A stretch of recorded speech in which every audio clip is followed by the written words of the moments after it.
ஹல்லேலூயா. நாம் ஆதியாகமம் 33ஆம் அதிகாரத்தின் சில பகுதிகளை நாம் வாசிக்க கேட்டோம். அதிலிருந்து சில காரியங்களை நாம் கற்றுக்கொள்ளப் போகிறோம். யாக்கோபை சந்திக்க அண்ணன் 400 பேரோடு வருகிறான். அண்ணனுக்கு பயந்து யாக்கோபு எல்லாத்தையும் முன்னாடி அனுப்பியாச்சு. இன்னும் கொஞ்சம் தான் பக்கத்தில் கையில் வச்சிருக்கிறார், கொஞ்சம் இருக்குது. நிறைய கிஃப்ட் அனுப்பிட்டார். அந்த கிஃப்ட் அனுப்பினதில் 30 ஒட்டகம். எத்தனை ஒட்டகம்? ஒரு ஒட்டகம் இன்னைக்கு இருக்கக்கூடிய ஒரு BMW காருக்கு சமம். நாங்கள் இன்னைக்கு ஒரு ஒட்டகத்தை பார்த்தோம்ல. அந்த ஒட்டகத்துக்கு மேலே ஆட்கள் எப்படி உட்காந்து போனாங்கன்றதையும் பார்த்தோம். ஒரு ஒட்டகம் அந்த காலத்தில் இன்னைக்கு இருக்கிற ஒரு BMW காருக்கு சமம். இருக்கிற காரில் ரொம்ப காஸ்ட்லியான கார், கோடி கணக்கான விலை பெறும். அப்போ 30 ஒட்டகத்தை கொடுத்துருக்கிறாருன்னா யாக்கோபு எவ்வளோ பெரிய கோடீஸ்வரனா இருந்திருப்பார்னு யோசிச்சு பாருங்க. இப்போ 2 பேரும் ஒருவரை ஒருவர் சந்திக்கிறார்கள். அவர் இதுக்கு முன்னாடி இருந்த யாக்கோபு வேற, இப்ப தேவனை சந்திச்சுட்டு வந்த யாக்கோபு வேற. இதுக்கு முன்னாடி இருந்த யாக்கோபு எப்படின்னா எல்லாரையும் முன்னாடி அனுப்பிட்டு பிந்தி தனித்திருந்த யாக்கோபு. இப்ப அப்படி கிடையாது. பிள்ளைகளை பிரிக்கிறார். வேலைக்காரியுடைய பிள்ளை ஃபர்ஸ்ட், அடுத்து லேயாளுடைய பிள்ளைங்க செகண்ட், அடுத்து கடைசியில ராகேலுக்கு ஒரே ஒரு பிள்ளை யோசேப்பு 3வது. இவர்கள் 3 பேருக்கும் முன்னாடி யாக்கோபு நடந்து போகிறார். லேலுயா. அப்ப பயந்த ஒரு மனுஷன் பின்னாடி உட்கார்ந்து இருக்கிறான். கர்த்தருக்குள் தன்னை திடப்படுத்தி கொண்ட மனுஷன் எந்த ஆபத்து வந்தாலும் பரவாயில்லன்னு முன்னாடி இறங்கி நடக்கிறான். இன்னைக்கு பயம் ஒரு மனுஷனுக்குள்ள வரக்கூடாத ஒன்று. நல்லா புரிஞ்சுக்கோங்க. பாவம் செய்த உடனே ஆதாம் ஏவாளுக்குள்ள என்ன உணர்வு வந்துச்சு தெரியுமா? பாவம் செஞ்ச உடனே பயம். தாங்கள் நிர்வாணிகளா இருக்கிறோம் என்று கண்டு வெக்கப்படலை. அதுக்கு பதிலாக என்ன பண்ணாங்களாம்? பயந்தார்கள். நீங்க வெளிப்படுத்தல் 22ஆம் அதிகாரம் எடுத்தீங்கன்னா யார் பரலோக ராஜ்யத்துக்குள்ள போக மாட்டாங்க, இல்லைன்னா யார் நரகத்துக்கு போவாங்கன்னு ஒரு லிஸ்ட் வருது. அதுல முதல் தகுதி என்னன்னா பயப்படுகிறவர்கள். ஸோ நமக்குள்ள பயம். இயேசுவை சந்தித்த பிள்ளைகளுக்கு தெய்வ பயம் இருக்கணுமே தவிர மனுஷனை குறித்து பயங்கள் வரவே கூடாது. அண்ணனை குறித்து யாக்கோபு பயந்தான், சூழ்நிலையை குறித்து பயந்தான். 400 பேர் வர்றாங்களே, நான் எப்படி சந்திக்க போறேன் அப்படின்னு சொல்லி யாக்கோபுக்குள்ள ஒரு பயம் இருந்துச்சு.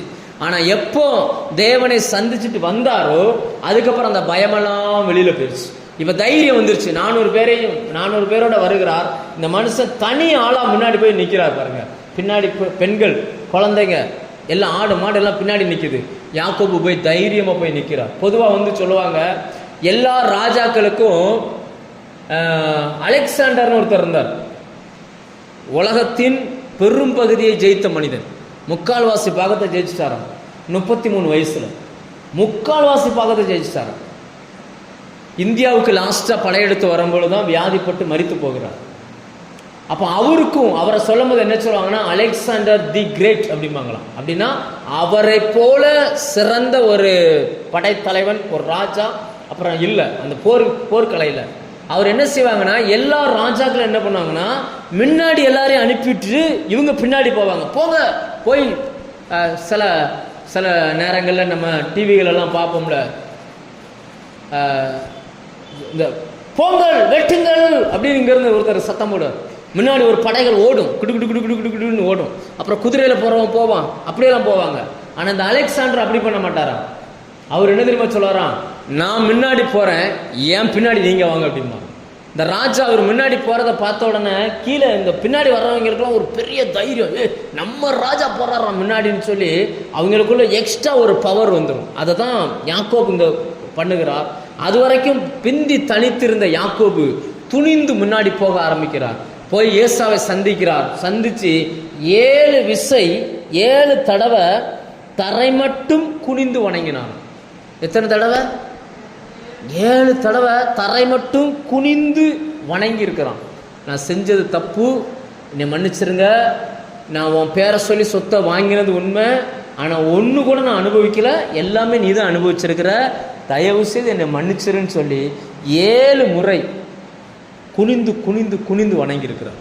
அதை பார்த்த உடனே அந்த ராத்திரி நேரம், ஆனால் ஏசா வந்தது தம்பியை சந்திக்கிறதா இருந்தால் 400 ஆட்களோட வரமாட்டார்ல. யாராவது அப்படி போவாங்களா? சொந்த வீட்டுக்கு சொந்த அக்கா தங்கச்சை பார்க்க போகும்போது நீங்கள் இங்கேருந்து யாராவது அடியாள்களை கூட்டிகிட்டு போவீங்களா? அப்படிலாம் போக மாட்டோம். போனால் நம்ம தனியாக தான் போவோம். ஆனால் தம்பியை சந்திக்க வர்றாரு, 400 பேரோட வந்தார். அவர் 400 பேரோடு வருகிறார். இவர் யாக்கோபு இரவுல தேவனை தரிசிக்கிறார். அந்த இரவு நேரத்துக்குள்ள அந்த மனுஷனுடைய இருதயத்தை கர்த்தர் மாத்திட்டார். 2 பேரும் ஒருவரை கட்டி பிடிக்கிறார்கள். 2 பேரும் அழுதார்களாம். அந்த வசனம் அழகா சொல்லுது, இருவரும் அழுதார்கள். 4ஆம் வசனம் வாசிங்க. அப்பொழுது ஏசா எதிர்கொண்டு அவன், அதாவது என்னன்னா, ஏசா நீங்க யோசிச்சு பாருங்க, ஏசா வந்து அந்த ஒட்டகத்துல வந்தாரா கழுதையில வந்தாரான்னு தெரியல. அப்படி வந்து நிற்கும் போது யாக்கோபு கீழே நின்று 7 முறை தரை மட்டும் குனிஞ்சு வணங்குறாராம். உடனே இந்த ஏசா டக்குன்னு இறங்கி அப்படியே ஓடி வந்து தன் தம்பியை கட்டி பிடித்தான். ஏசாவுக்கு தெரியும் இந்த யாக்கோபு எப்படிப்பட்ட ஆளுன்னு தெரியும். பசி எடுக்குது, அந்த பசியை காரணம் காமிச்சு சொத்தையே எழுதி வாங்கிட்டார். அப்படி சம்பாதிக்கக்கூடிய யாக்கோபை தேவன் எப்படி மாற்றி வச்சிருந்தார் பாருங்க. அப்படியே தர மட்டும் விழுந்து என்ன செய்றாரு. அதான் மனுஷனை ஏமாத்துறவனை கூட கர்த்தரால் மாற்ற முடியும்.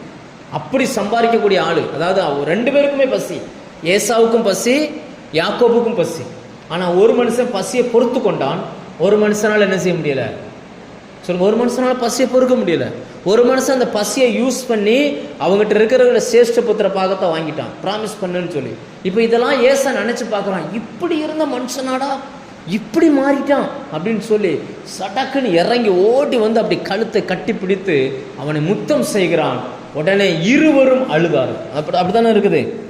கழுத்தை கட்டி கொண்டு அவனை முத்தம் செய்தான், இருவரும் அழுதார்கள். ஒருத்தன் ஏமாத்திட்டனே நினைச்சு அழுகிறான். தம்பி வந்து எங்க அண்ணனை நான் ஏமாத்திட்டனே அப்படின்னு நினைச்சு அழுகிறான். அண்ணன் வந்து இப்படிப்பட்ட ஒரு தம்பிய கொல்லணும்னு நினைச்சனேன்னு சொல்லி அண்ணனும் என்ன செய்றான், அழுகிறான். பொதுவாகவே ஒரே வீட்டில் வளரக்கூடிய பிள்ளைங்க ஏதாவது சந்தர்ப்பத்தில் பிரிஞ்சு போயிட்டாங்கன்னா ஆட்டோமேட்டிக்காகவே அவங்கள பார்க்கும்போது அழுக வந்துடும். தெரியுமா? இந்த வருஷமா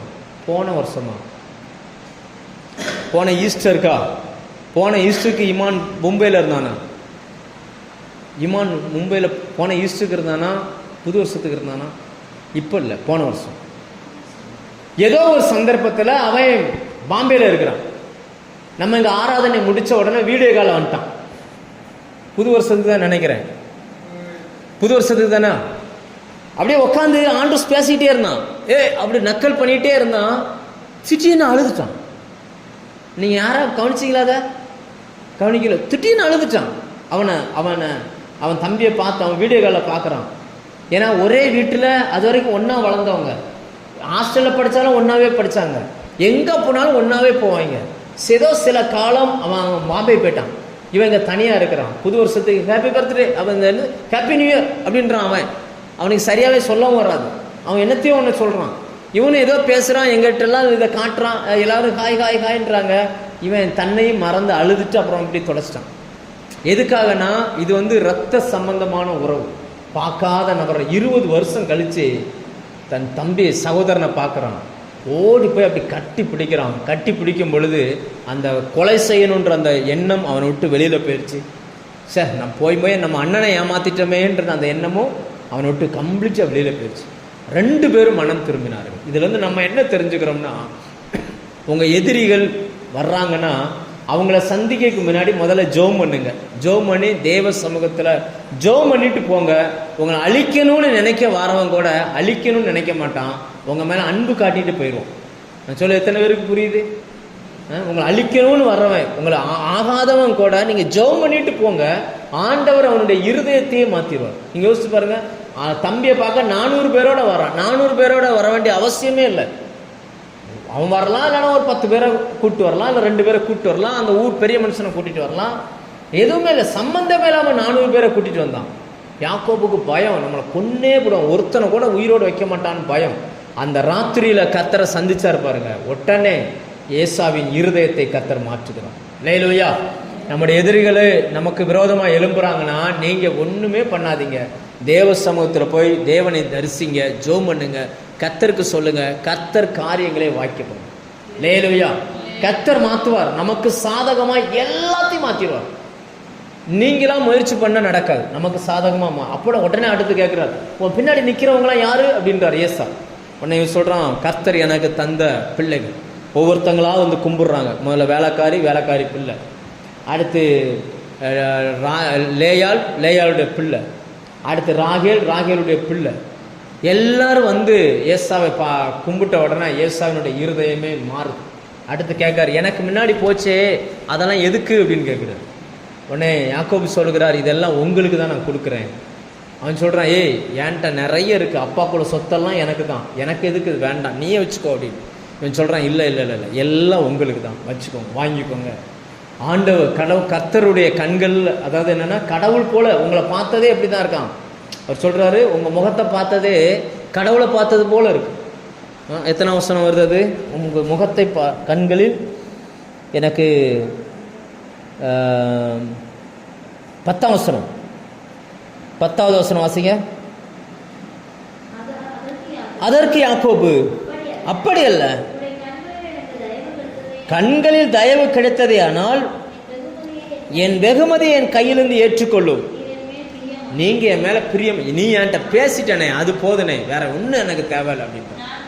நான் உங்க முகத்தை பார்த்ததே கடவுளுடைய முகம். சிலர்லாம் சொல்லுவாங்க, ஏய் உன்னை பார்த்தது கடவுளை பார்த்தது போல இருக்குப்பா, அவ்வளோ ஒரு சந்தோஷம். சொல்கிறேன், நீங்கள் என்னை பேசினதே பெரிய சந்தோஷம்னே, எல்லாமே உனக்கு எடுத்துக்கோனே, என்னெல்லாம் வேணுமோ எல்லாம் எடுத்துக்கோ, நான் எல்லாம் உனக்கு நான் ஃப்ரீயாகவே கொடுத்துட்றேன், எல்லாம் எடுத்துக்கோ.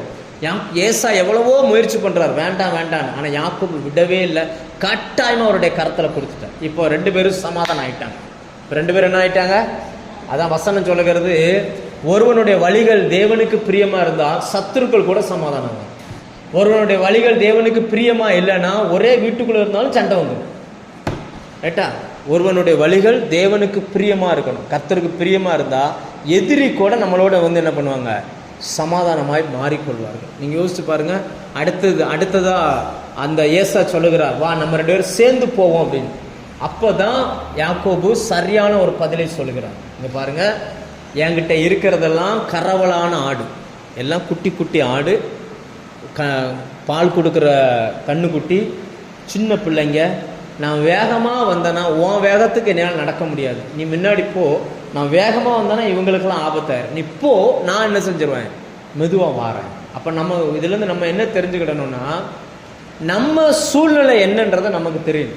மற்றவங்க என்ன கூப்பிட்டாலும் என்ன கேட்டாலும் எதுக்கெடுத்தாலும் நம்ம என்ன செஞ்சிடக்கூடாது? அடுத்தால பார்த்தே வாழக்கூடாது. சிலர்லாம் பார்த்தீங்கன்னா அவங்க ஒரு ட்ரெஸ் எடுத்தா நம்ம ஒரு ட்ரெஸ் எடுத்தோம்.